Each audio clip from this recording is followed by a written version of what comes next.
함께 읽은 신명기 11장 18절에 보면 이런 말씀이 있습니다. 이러므로 너희는 나의 이 말을 너희의 마음과 뜻에 두고, 이 말씀에서 오늘 제목을 함께 삼았습니다. 마음과 뜻에 두어야 할 말씀입니다.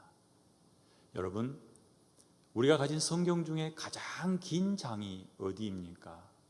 다 알고 계시죠? 시편 119편입니다. 시편 119편은 히브리어 알파벳 순으로 기록되어 있는데 8구절씩 한 알파벳 자음으로 시작되는 단락이 있습니다. 그래서 이 단락이 22개가 있어요. 8개 절씩 22개 단락, 176절이죠. 가장 깁니다. 그럼 또 한번 물을까요? 이 가장 긴 119편의 주제는 무엇일까요? 주제, 뭘 이야기할까요? 8구절씩 22번에 걸쳐서 이야기하고 있는데 이 가장 긴 성경에 들어있는 말씀의 주제, 하나님의 말씀입니다. 하나님의 말씀에 대해서 시편을 기록한 저자가 어떤 태도를 가지고 대할 건지, 자기는 하나님의 말씀에 대해서 어떻게 살아가는지에 대한 고백입니다. 오늘 우리는 신명기 11장에 있는 이 말씀 속에서 우리를 향하신 하나님의 뜻을 발견하기를 원합니다. 제가 설교의 시작을 시편 119편 가지고 시작을 했는데 제게 가장 와닿는 말씀, 그리고 여러분도 아주 기억하고 있는 말씀이 있어요. 시편 119편 105절 말씀이죠. 화면에 띄워드릴 테니까 한번 읽겠습니다. 같이 읽습니다. 주의 말씀은 내 발의 등이요 내 길의 빛이니이다. 이 고백이 제 고백입니다. 손 한번 들어보시겠습니까? 저는 이렇게 삽니다. 주의 말씀이 내 발의 등이요 내가 가는 길의 빛입니다. 아멘이시죠? 이렇게 사실 줄로 믿습니다. 이 말씀은 우리의 매일의 고백이 되어야 할 것입니다. 오늘 함께 읽었던 신명기 11장 18절에서 25절 사이에 이 말씀이 두 가지 내용을 기록하고 있어요. 그리하면이라고 하는 이 접속사를 통해서 앞부분과 뒷부분인데 18절에서 20절까지의 말씀, 그 말씀은 이러므로 너희는 나의 이 말을 너희 마음과 뜻에 두고 또 그것으로 너희 손목에 매어 기호를 삼고 너희 미간에 붙여 표를 삼으며 또 그것을 너희의 자녀에게 가르치며 집에 앉았을 때에든지 길에 행할 때에든지 누웠을 때에든지 일어날 때에든지 이 말씀을 강론하고 또 내 집 문설주와 바깥문에 기록하라. 하나님의 명령이 이렇게 떨어졌어요. 그 명령 앞에 하나님, 주의 말씀은 내 발의 등이요 내 길의 빛입니다. 그렇게 말씀하시니 내가 이 말씀 붙잡고 살겠습니다라는 우리의 답이 되어야 된다는 얘기입니다. 다윗이요 나단 선지자로부터 하나님의 뜻을 전달받았어요. 하나님께서 다윗과 그의 후손을 향해서 가지신 계획을 나단 선지자를 통해서 말씀하신 거죠.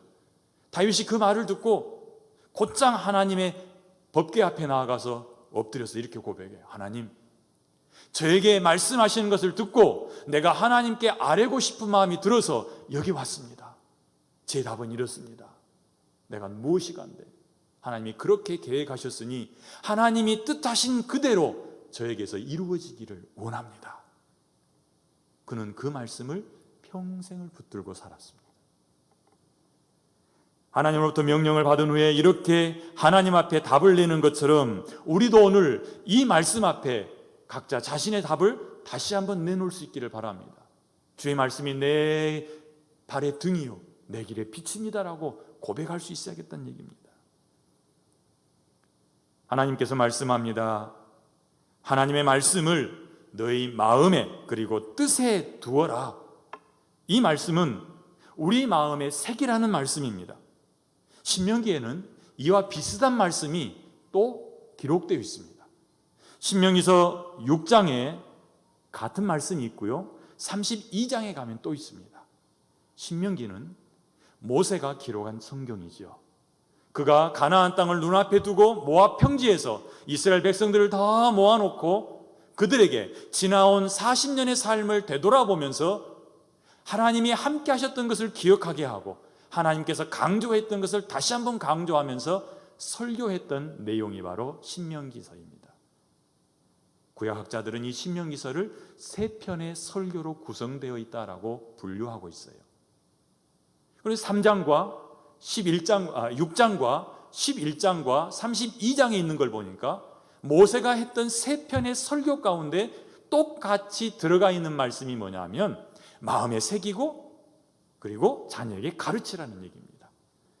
자, 띄워드릴 거예요. 6장 6절로 9절 말씀입니다. 오늘날 내가 네게 명하는 이 말씀을 너는 마음에 새기고 라고 말하죠. 그리고 7절에서는 이렇게 말합니다. 내 자녀에게 부지런히 가르치며 집에 앉았을 때든지 길에 행할 때든지 누웠을 때든지 일어날 때든지 이 말씀을 강론할 것이며. 모세가 설교했다니까 어떻게 했겠어요? 하나님께서 자기에게 주신 율법, 그리고 그 율법을 가지고 백성들에게 너희가 지난 40년 동안 살면서 경험해봤지만 이제 이 광야 생활을 끝내고 가나안 땅에 들어가거든 이 말씀을 놓지 말고 이 말씀을 붙들고 살아야 된다. 이걸 강조했지 않겠어요? 그래서 여호와께서 이렇게 너희에게 말씀하셨다라고 하나님이 하신 말씀을 소개한 후에 너희는 이 말을 너희 마음에 새기고 너희 자녀들에게 가르치되 어디 있든지 이 말씀으로부터 떠나지 않게 해라. 손목에 그리고 미간에 붙여 표를 삼고 집 문설주에다도 붙여서 항상 보게 해라라고 말씀하는 거죠. 32장 46절과 47절에도 동일하게 기록되어 있습니다. 이 말씀은 같이 한번 읽어보도록 하지요. 32장 46절입니다. 그들에게 이르되 내가 오늘날 너희에게 증거한 모든 말을 너희 마음에 두고 너희 자녀에게 명하여 이 율법의 모든 말씀을 지켜 행하게 하라. 이는 너희에게 허사가 아니라 너희의 생명이니 이 일로 인하여 너희가 요단을 건너 얻을 땅에서 너희의 날이 장구하리라. 아멘. 주목해 봐야 될 구절이 있어요. 47절에 이것은 너희에게 허사가 아니라 무엇이라고 말씀합니까? 너희의 생명이니. 말씀을 새기는 것과 말씀을 자녀에게 가르치는 것은 헛된 일이 아니라 우리의 생명이라는 것입니다. 여러분의 생명이 어디에 있습니까? 여기 있습니다. 하나님의 말씀을 지키는 것과 하나님의 말씀을 가르치는 것이 내 생명입니다. 그래서 하나님께서 말씀합니다. 그렇게 행하라. 그리하면 들어가서 너희의 삶이 장구하리라. 생명이 연장된다는 얘기죠. 여러분의 생명은 어디에 있습니까? 물질에 있습니까? 먹을 것에 있습니까? 아니면 말씀에 있습니까? 말씀에 있는 사람이라야 내 발의 등이요 내 길의 빛입니다라고 고백할 수 있을 겁니다. 이미 여러분들은 고백했으니 이제는 말씀을 생명처럼 여기며 사시기를 바랍니다. 신명기에서 가장 중요하게 여기는 것은 말씀에 대한 순종이요, 이 말씀에 대한 명령에 답하는 것이 시편 119편입니다. 하나님의 말씀은 내게 이렇게 생명이 되니 내가 이 말씀을 떠날 수 없습니다. 이 말씀은 내가 가는 길의 빛입니다. 나는 이 말씀을 날마다 읊조리며 살겠습니다. 이런 고백들이 176절 안에 고스란히 담겨 있어요. 제가 그걸 깨닫지 못할 때는 시편 119편이 너무 싫었어요. 길기도 얼마나 길어요. 그런데 그 말씀을 이해하기 시작한 때부터 이 말씀만큼 주옥 같은 말씀이 없어요. 늘 닮으려고 노력하죠. 내 고백이 되기로 하죠. 주신 말씀 따라서 40년을 걷고 난 후에 모세가 다시 한번 이스라엘 백성들에게 마무리 지으면서 하시는 말씀이 뭐냐면 하나님의 말씀을 너희 마음에 새기고 너희 뜻에 두어라라고 말씀하고 있는 것입니다. 18절에서 20절까지 나와 있는 이 명령의 말씀은 두 가지로 나누어서 바라볼 수 있어요. 이 말씀 속에 첫째 우리가 살펴봐야 될 것은 대상이 들어있죠. 누가 이 말씀을 마음과 뜻에 새겨야 될 것인가? 너는 이 말씀을 너희 마음과 뜻에 두고라고 말하니까 이 말씀을 받고 있는 누굽니까? 이스라엘 백성 전체이죠. 좀 더 구체적으로 말한다면 13살 이상 성인이 된 모든 이스라엘 사람은 이 말씀을 자기 마음에 새겨야 할 의무가 있습니다. 자기 뜻에 두어야 될 의무가, 책임이 있다라는 얘기입니다. 그리고 나서 또 누가 있습니까? 너희 자녀들에게 가르치라. 자녀들에게 가르치는데 이것은 집에 있을 때든지 길에 행할 때든지 누웠을 때든지 일어날 때든지 말씀을 계속해서 함께 나누면서 강론하라고 말합니다. 자녀에게 반드시 말씀을 가르쳐야 할 것입니다. 말씀을 들을 때 저도 제 아이들에게 다 하지 못한 것, 하나님 앞에 죄송하고 후회되기도 하고 그때 좀 더 잘할 것, 이런 생각들을 하긴 합니다만 다시 한번 이 말씀을 생각하면서 집에 앉았을 때든지 길에 행할 때든지 누웠을 때든지 일어날 때든지 말씀을 강론해야 됩니다. 어느 정도가 돼야 되겠습니까? 그 아이의 마음에 새겨지도록, 그 아이의 뜻에 담기도록. 마음에 새기고 뜻에 담긴다는 것이 무엇일까? 이건 조금 이따 다시 한번 꺼내서 함께 이야기하도록 하죠. 18절에서 20절에는 첫째는 대상입니다. 누가 마음에 새기고 뜻에 두어야 할 것인가? 두 번째로는 그 방법이죠. 그 방법에 대해서는 세 가지로 말합니다. 마음에 두고 뜻에 두어라. 두 번째로는 손목과 미간에 붙여라. 세 번째는 문설주에 붙여라라고 말합니다. 이 세 가지를 우리식으로 이해할 수 있다면 이렇게 이해할 수 있을 겁니다. 마음과 뜻에 두어야 된다는 얘기는, 마음에 두는 것은 가치관에 관한 이야기입니다. 그건 뭐냐면 하나님의 말씀을 내 마음에 둠으로 내가 사물을 판단하고 내가 사람들로부터 말을 듣고 내가 눈으로 뭔가를 바라볼 때에 그것을 판단하는 기준을 만드는 것, 그것이 바로 가치관이죠. 하나님의 말씀이 내 안에 새겨져서 다른 사람으로부터 말을 들을 때에 내 기분에 따라서 그 말을 듣는 게 아니라 말씀의 근거에서 듣고 판단하고, 내 눈에 보이는 것을 바라볼 때에 내 눈에 보이는 그대로 바라보는 게 아니라, 내 눈에 들어오는 대로 보는 게 아니라 이 말씀의 근거에서 그것을 냉정하게 보는 것이요, 이 말씀이 나의 가치관이 되어서 가치를 따질 때에 말씀이 그 기준이 되어야 한다는 것을 말씀하고 있는 겁니다. 또한 손목과 미간에 붙여야 된다는 건 무엇일까요? 내 손에 붙이고 미간에 붙인다는 것은, 이것은 저는 습관으로 이해를 했습니다.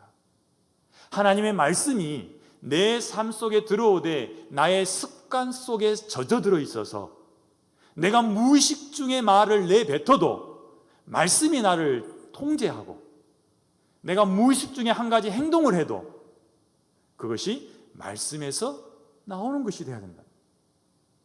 성경은 너무나도 많은 명령들을 우리에게 주고 계세요. 그 명령들이 내 삶 속에 녹아들면 나는 마치 소가 풀을 먹고 우유를 내놓듯이 나는 하나님의 말씀을 먹고 내 삶의 습관을 통해서 그 말씀을 시각적으로 드러내고 사는 겁니다. 그러니 사람들이 우리의 착한 행실을 보고 저 사람은 하나님께 속하였다라고 느껴지면 하나님께 영광을 돌릴 것이요, 내가 하나님의 말씀을 먹긴 먹지만 설사를 해버리면 사람들은 내 삶을 바라보며 저거 쯔쯔쯔 한다는 얘기입니다. 그래서 하나님은 우리에게 이렇게 말씀하시는 거예요. 네 손목과 미간에 붙여서 네 손이 네 눈앞을 지나갈 때마다 말씀을 보고 그 말씀이 너의 손놀림을 통제하게 해라. 네가 고개를 돌릴 때마다 네 미간에 있는 말씀이 움직이며 네 보는 모든 것을 말씀이 통제하게 해서 습관 속에 말씀이 배어있게 하라라는 의미입니다. 세 번째로는 문설주에 붙이라라고 말하죠. 문설주와 바깥문에 붙여라. 저는 이 말씀을 이렇게 받아들였습니다. 주일날 한번 성경책에 먼지 떨고 들고 교회 가지 말고 매일 삶 속에서 항상 손 곁에 있게 하고 귀 곁에 있게 하고 입 주위에 흐르게 해라. 말씀에 묻혀 살아라. 그것이 새기는 거라고. 예배드리러 올 때나 아니면 특별한 은혜를 받으면 그때부터 성경 보려고 성경을 펴니까 창세기와 마태복음만 시커멓고 빨갛고 계시록이나 말라기는 한 번도 떠들어 보지 않아서 새 책 그대로 있지 않습니까? 그렇게 하지 말라는 거예요. 우리 말하는 거나 우리 행동하는 거나 우리 주변에 항상 말씀이 널려 있기라. 그렇다고 해서 성경책을 많이 사서 가는 데마다 두지 말고 그 말씀이 우리 삶과 함께 뒤섞이게 하라는 뜻이에요. 저는 오늘 이 말씀을 그렇게 세 가지로 이해를 했습니다. 그래서 여러분들에게 말씀드립니다. 여러분 마음에 새기고 여러분의 뜻에 두는 것이 무엇입니까? 이 하나님의 말씀이 우리의 가치관을 결정해야 합니다. 하나님의 말씀이 나의 새로운 습관으로 나타나야 합니다. 하나님의 말씀이 내 삶 속에서 함께 내 삶의 일부분이 되어야 됩니다. 아니, 말씀 없이는 나는 살 수 없어요 라는 이 고백만이 아니라 실제 삶이 그렇게 되어야 한다는 뜻입니다. 그렇게 살 수 있기를 바랍니다. 우리의 마음과 우리의 몸과 우리 습관 그리고 우리 삶 속에 녹아든다는 것이 무엇인지 제가 영상을 통해서 함께 설명을 드리도록 할 겁니다. 할머니 영상을 두 개를 보여드릴 거예요. 한 할머니는 스페인 할머니입니다. 이분은 1960년대 뉴욕 브로드웨이에서 이름을 날리던 발레리나입니다. 자, 한번 보시죠.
우리는 두 가지 영상을 비교해서 봤습니다. 기도는 안 하고 그건 조금 있다가. 두 가지 말을 잊어버렸네요. 그 안에 시간의 갭이 50년이 있어요. 1960년대고 저 할머니가 작년에 스페인 한 요양원에서 돌아가셨어요. 치매로 인해서 자식도 알아볼 수 없는 상황이었는데 50년 전에 자기가 공연했던 그 음악을 귀에 딱 꼽아주니까 볼륨 올려라. 볼륨 올려주니까 똑같은 동작이 나오는 거예요. 저는 저 영상을 보면서 굉장히 충격적이었어요. 내가 90살이 넘었을 때 내 입에서 어떤 말이 나오고 내 손에서 어떤 동작들이 나올까? 그게 진짜 내 모습일 텐데. 여러분 어떻습니까? 저 마음이 아플 때가 있어요. 치매에 걸리지 말라고 화토놀이를 하시는 분들을 보면 마음이 아파요. 그러면 치매 안 걸릴까요? 차라리 젊어서 하나님의 말씀을 마음에 새겨놓고 뜻에 두어서 내가 손만 움직여도 하나님의 말씀이 나타나고 입만 벌려도 하나님의 말씀이 나타나도록 저 할머니처럼만 해놓는다면 내가 그런 상황이 왔을 때 죄송합니다. 벽에 뭔가를 바르는 생각이 왔을 때 여전히 내 입에서는 주여 나를 안 데려가십니까? 이 고백을 하다가 주님 만나야 되지 않겠습니까? 젊어서 막 하는 욕들을 한 사람은 그때 뭐가 나오겠어요? 욕만 나오는 거예요. 자, 두 번째 영상입니다. 이 영상은 저희 외할머니가 저에게 보낸 영상 편지 가운데 일부분입니다. 기도는 안 하고? 하나님 고맙고 감사합니다. 하나님, 나는 늙어서 한 자리 기도도 못합니다. 우리 하나님, 내가 한 자리에서도 100자리나 안아주시옵소서. 예수님 이름으로만 기도합니다. 아멘. 올해 98세예요. 지금도 기도하면, 제가 저희 아이들 데리고 가면 외손주들 오면 증애손이죠. 증손이죠. 제가 외손주니까. 증손들 가면 기도하는데 놀라운 것은 그 기도 내용이 제가 어렸을 때 외할머니를 찾았을 때 외할머니가 내 머리에 손 얹고 기도하던 내용하고 똑같아요. 몇 년이에요? 벌써 40년이 넘었어요. 그러나 그 기도 내용. 근데 저 기도는 최근에 저한테 보내온 영상 편지예요. 저를 위해서 기도한 거예요. 그런데 이제는 많이 잊어먹었어요. 그러나 분명하죠. 나는 한 자리밖에 안 해도 하나님은 100자리를 알아두실 줄 믿습니다. 그게 우리 할머니의 기도예요. 여러분 어떻습니까? 준비해야 되지 않겠습니까? 오래전에요, 젊은 청년이었어요. 여자 청년인데 교통사고가 났어요. 택시를 타고 가다가 교차로에서 부딪혀서 병원에 입원했는데 제가 그 청년을 병문안 가려고 했더니 다른 사람들이 못 가게 막는 거예요. 목사님 가도요, 사람 못 알아봐요. 병실 들어서는 순간부터요, 나오는 때까지요, 욕만 듣다 나오니까요, 가지 마세요. 나는 그 여청년이 굉장히 믿음이 좋은 줄 알았어요. 그래서 안타까운 마음이 있어서 병문안 가려고 생각했다가 그 얘기를 듣고 가지 않았는데, 머리를 다쳐서 제정신이 없을 때 그 자매 입에서 나오는 것이 온통 욕짓거리였단 말이에요. 사람을 못 알아보니까 모든 것을, 불평을 다 욕으로 표현한 거예요. 그때 보고 깜짝 놀랐어요. 또 한 번 깜짝 놀란 적이 있어요. 한 번은 수면 내시경을 했는데, 수면 내시경 할 때 누워있으면 나는 모르는데 말을 다 한대요. 그래서 그런 얘기를 하더라고요. 어떤 사람은 시키지도 않는데 조잘조잘조잘 다 얘기한대요. 그 다음부터는 수면 내시경에 대한 두려움이 생겼어요. 나는 거기에 누워서 무슨 얘기를 할까? 그런데 더 두려워해야 될 일이 있어요. 내가 제정신이 아닐 때, 저희 외할머니 가끔 깜빡깜빡 하세요. 그러나 놓치지 않고 있는 건 뭐예요? 아버지 하나님. 얼마 전까지는 안경 쓰지 않고도 성경을 읽으셨어요. 이제는 성경을 읽지 못하니 기도는 해요. 그런데 그 기도 레파토리가 똑같아요.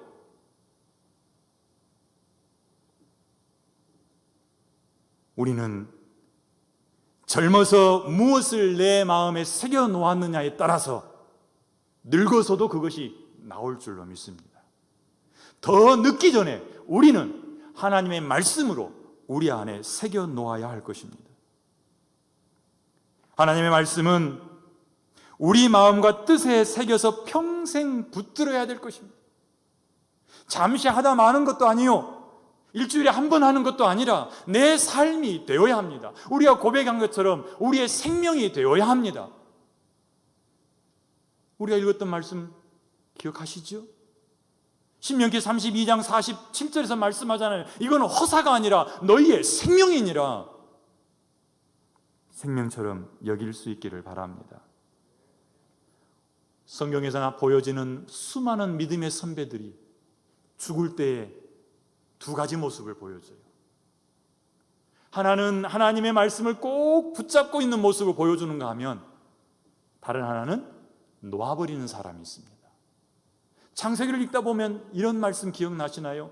야곱이 요셉과 대화를 마치고 요셉의 아이들을 축복한 다음에 침상머리를 붙잡고 하나님을 경배해요. 저는 그 말씀을 이렇게 이해했어요.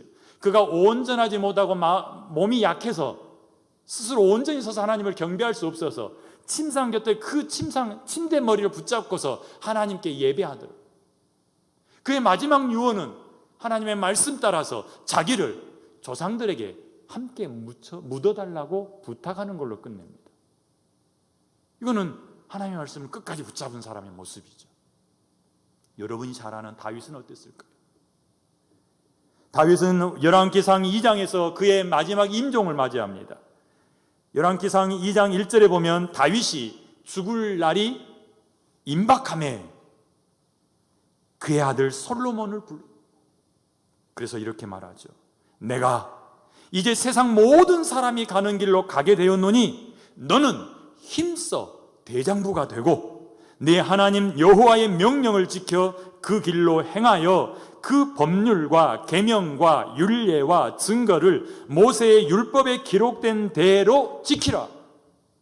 그리하면 내가 무엇을 하든지 어디로 가든지 형통할지라. 이게 다윗이 자기 아들 솔로몬에게 남긴 마지막 말씀입니다. 유언이 무엇입니까? 너는 모세의 율법을 네 마음에 새기고 그것을 지켜 행하라라고 말씀하는 거예요. 이에 대해 하나님께서도 보상을 해주시고 답을 주십니다. 반대편에 서 있는 사람도 하나 이야기를 해야겠죠. 지난주에 우리가 함께 새벽 예배 말씀 속에서 보았던 사람 가운데 한 사람이 등장합니다. 아사왕. 그는 왕이 되어서 41년 동안 유다 땅을 통치했습니다. 35년 차 되기까지는 우상을 다 없애기도 하고 선지자의 말에 따라서 하나님의 말씀을 아주 잘 지키며 35년 동안은 태평성대했고 하나님이 주시는 평화를 누렸습니다. 그런데 36년 차 되던 해에 북쪽에 있던 바아사라는 왕이 침공해 왔어요. 그런데 전쟁을 일으켰는데 군사를 이끌고 전쟁하러 내려온 게 아니라 건축 자재를 들고 내려와요. 왜냐하면 북쪽 이스라엘에 사는 사람들이 남쪽 유다 땅에 사는 아사 왕이 너무 잘한다는 이야기를 듣고 야밤도주를 하는 거예요. 이사 와요. 그래서 북쪽 왕이었던 바아사가 자기 백성들이 이사가지 못하도록 막으려고 라마라고 하는 성을 건축합니다. 이게 전쟁이에요. 이렇게 전쟁이 일어났는데 아사 왕이 하나님을 찾아 의지하지 않습니다. 자기 왕궁에 있던 은금과 성전에 보관해 중인 은금을 꺼내와서 아람 왕 베나다덱에게 보냅니다. 그리고서 베나다덱에게 우리를 좀 도와주세요. 와서 북쪽 이스라엘을 좀 공격해 주세요. 그래서 베나다시 와서 이 북쪽 이스라엘을 국고성을 치자 바하사가 건축하다 말고 급하게 올라가 버리죠. 그 일 후에 선지자 하나니가 하는 선지자가 아사왕을 찾아옵니다. 그리고서 이렇게 말해요. 아사왕이요, 일전에 에티오피아 군대가 100만 명이 찾아왔을 때에 당신은 어떻게 승리했습니까? 룹 사람과 그들의 군대가 찾아왔을 때 당신은 어떻게 승리했습니까? 당신이 여호와 하나님을 의지함으로 하나님의 말씀에 순종하여 여호와 앞에 엎드림으로 하나님이 그들을 물리쳐 주지 않았습니까? 100만 군대도 물리쳤고 그 강한 마병과 병거도 다 물리쳐 줬습니다. 그런데 어찌하여 이번에는 여호와 하나님을 의지하지 않고 아람 왕을 의지합니까? 그 일로 인하여 당신은 이제 아람을 이길 수가 없습니다.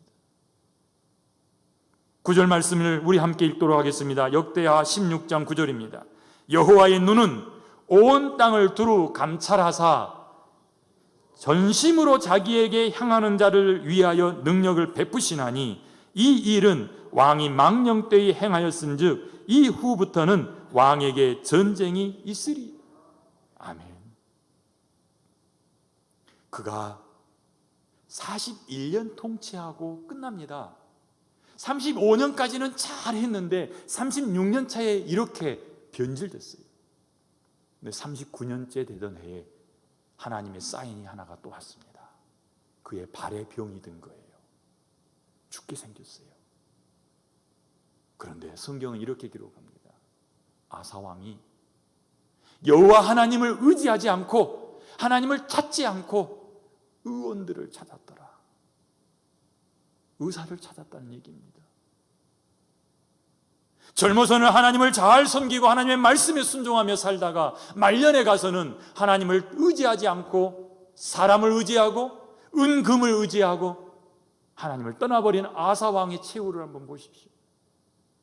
여러분들에게 누구를 선택하시겠습니까? 라고 물으면 당연히 다윗이요라고 말하겠죠. 그렇다면 다윗처럼 살아야 하지 않겠습니까?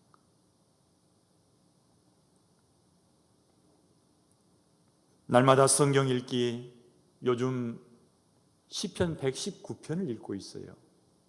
지난주에 시편 119편 1절에서 24절을 한번 읽었습니다. 그 말씀 가운데 오늘 우리가 다루고 있는 이 주제와 참 어울리는 말씀이 있어서 제가 몇 구절을 가져왔어요. 11절에서 15절까지 말씀입니다. 같이 한번 천천히 읽어보도록 하겠습니다. 내가 주께 범죄하지 아니하려 하여 주의 말씀을 내 마음에 두었나이다. 찬송을 받으실 주 여호와여, 주의 율례들을 내게 가르치소서. 주의 입의 모든 규례들을 나의 입술로 선포하였으며 내가 모든 재물을 즐거워함 같이 주의 증거들의 도를 즐거워하였나이다. 내가 주의 법도들을 작은 소리로 읊조리며 주의 길들에 주의하며 주의 율례들을 즐거워하며 주의 말씀을 잊지 아니하리이다. 아멘. 16절까지 함께 읽었죠. 11절에서 16절까지는 세 가지를 이야기하고 있습니다. 첫째, 내가 범죄하지 않기 위해서 주의 말씀을 내 마음에 두었습니다. 하나님 앞에서 죄짓지 않도록 하기 위해서 내 마음에 말씀을 두었습니다. 두 번째, 나는 주의 말씀을 마치 재물 좋아하는 것처럼 좋아합니다. 여러분도 재물 좋아하시죠? 재물을 미워하시나요? 미워한다 말은 하지만 사실은 필요하고 좋아하실 겁니다. 그런데 솔직하게 고백합니다. 나는 재물 좋아하듯이 주의 말씀을 좋아합니다. 세 번째로 고백합니다. 주의 말씀을 잊어버리지 않으려고 작은 소리로 읊조리며 주의하여서 말씀을 들여다보고 말씀을 즐거워하며 살고 있습니다. 이게 세 번째 고백입니다. 저는 이 말씀에 굉장히 마음에 와닿았어요. 저게 실제적인 거구나. 성경을 1년에 몇 독을 하는 이거보다도 더 중요한 말씀은 마음에 새기는 거 아니겠습니까? 여러분도 올 1년을 지나오면서 말씀을 읽으면서 정독하면서 일독하면서 다독하면서 말씀을 새겼으리라 믿습니다. 그런데 말씀을 새긴다는 것이 무엇이냐? 이 시편 기자는 그렇게 말하는 거예요. 내가 죄짓지 않도록 주의 말씀을 내 마음에 두었습니다. 내 마음 속에 기준이 되게 하고 가치관이 되게 하고 이 말씀에 근거해서 말도 하고 행동합니다. 나는 내가 가장 좋아하는 것만큼 주의 말씀을 좋아합니다. 나는 주의 말씀을 잊어버리지 않으려고 작은 소리로 쉬지 않고 읊조립니다. 이건 암송을 이야기하는 거예요. 주의하여 말씀을 들여다보고, 이건 연구하는 거죠. 그리고 말씀을 즐거워합니다. 이건 누리는 거예요. 여러분의 생명 되신 하나님의 말씀을 이렇게 고백하며 즐기실 수 있기를 바랍니다. 이제 성경을 봐야 합니다. 오늘 읽은 신명기 11장 21절 말씀입니다. 그리하면, 이건 보상이에요. 그리하면 첫째, 너희의 날과 너희의 자녀들의 날이 많아서 마치 하늘이 땅을 덮고 있는 날이 긴 것처럼 너희의 생명을 길게 해줄게. 그런데 생명을 길게 하려고 말씀을 묵상하고 말씀대로 살고, 이게 아니라 하나님의 말씀에 푹 빠져 있으면 이렇게 하나님이 주신 복이 임하게 된다는 뜻입니다. 두 번째로는 뭐라고 말씀합니까? 너희가 만일 너희가 만나는 모든 사람들을 너희 앞에서 쫓아내실 것이다. 이 말은 너희의 대적, 너희의 원수가 너희 앞에서 쫓겨갈 거다라고 말씀하는 거예요. 하나님 앞에서 말씀을 붙잡고 사는 사람은 어떤 원수가 다가와도, 어떤 적이 쳐들어와도 그들은 그냥 한 길로 왔다 7길로 도망가 버리는 사단처럼 될 거다라고 말씀하는 거예요. 세 번째 주시는 보상이 또 있습니다. 너의 발바닥으로 밟는 것은 다 네 소유가 되도록 하겠다. 이건 하나님이 주신 약속입니다. 저는요, 이 약속에 덧붙여서 진짜 효과 있는 약속이 또 있다라고 봅니다. 히브리서 4장 12절을 한번 볼까요? 같이 한번 읽겠습니다. 히브리서 4장 12절 말씀입니다. 읽습니다. 하나님의 말씀은 살아있고 좌우의 날선 어떤 검보다도 예리하여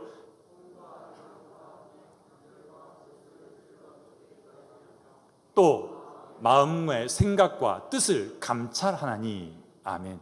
자, 보십시오. 말씀이 살아있습니까? 죽어있습니까? 살아있습니다. 여러분의 말씀은 살았습니까? 죽었습니까? 우리 어렸을 때 불렀던 노래 있죠. 여호와 여호와 무양하니 살았니 죽었니? 살았다. 여러분에게 있어서 여호와의 말씀은 살았습니까? 살아있다는 것은 활력이 있는 겁니다. 생동감이 있는 겁니다. 그 말씀이 살아서 심령과 골수를 쪼갭니다. 그 말씀이 살아서 능력으로 나타납니다. 예수 그리스도께서는 이 말씀으로 모든 것을 하셨어요. 병도 고치셨죠? 귀신도 내쫓으셨죠? 기적도 일으키셨죠? 그리고 그 말씀을 지금 우리 손에 들려주셨습니다. 그 말씀은 죽지 않았어요. 살아있습니다. 이 말씀을 붙잡고 사는 사람에게 신명기 11장에서 약속하신 것처럼 생명을 길게 하고 원수들이 물러가게 하고 밟는 곳마다 차지하게 하실 뿐만 아니라 지금 내가 이 말씀 들고 나가면 내 문제를 해결할 수 있고 우리 가정의 문제도 해결할 수 있고 교회의 문제도 해결할 수 있고 이 말씀이 살았고 운동력이 있어서 우리 사람을 변화시킬 수 있다는 것입니다. 말씀은 살아있습니다. 자랑 같지만 최근에 저희 딸애한테서 연락이 왔어요. 건강검진을 받았는데 큰 병원에 가보라 했답니다. 그래서 제 엄마가 말씀 보내주고 지금부터 말씀을 선포하며 기도하죠. 그리고 전화로 제가 한 번 기도해 줬어요. 어제 다시 큰 병원 가서 검사했는데 깨끗하답니다. 말씀은 살아있어요. 말씀은 우리의 능력입니다. 주님께서 하셨던 것처럼 우리에게 하도록 허락해 주신 거예요. 말씀을 선포하고 기도할 때에 믿음대로 될 줄로 믿습니다. 우리가 물론 상식에 맞게 행동해야 하겠지만 말씀은 여전히 살았고 운동력이 있어서 지금도 우리 삶의 능력이 될 수 있습니다. 병 고칠 수 있습니다. 귀신 내어 쫓을 수 있습니다. 말씀이 우리의 삶을 뒤집어 놓을 수 있다는 말입니다. 이 말씀이 여러분들에게 사용되어지는 은혜가 있기를 바랍니다. 죽은 말씀이 아니라 예배 드릴 때만 꺼내서 읽는 말씀이 아니라 여러분의 마음과 여러분의 뜻에 두고 여러분의 손목과 미간에 두어서 여러분의 습관이 되게 하고 여러분의 문설주에 붙여서 여러분의 삶이 되게 하십시오. 그러면 말씀의 맛을 보며 살 것입니다. 우리는 여호와를 경외하는 것이 지혜의 근본이라고 알고 있습니다. 여호와를 경외하는 것이 무엇입니까? 여호와 하나님으로부터 내게 주어진 말씀 앞에 순복하는 것이 여호와를 경외하는 것입니다. 말씀 붙잡고 살 때에 우리에게 지혜가 생긴다는 뜻입니다. 능력뿐만 아니라 지혜도 거기에서 나오는 것입니다. 이제 우리의 선택과 우리의 결단에 달려 있습니다. 여러분은 노년을 무엇으로 준비하시겠습니까? 집 한 채 장만할 돈으로 준비하시겠습니까? 말씀으로 준비하시겠습니까? 주님 앞에 가는 그날까지 말씀 붙잡고 승리하는 지혜로운 믿음의 사람들이 다 되시기를 바랍니다.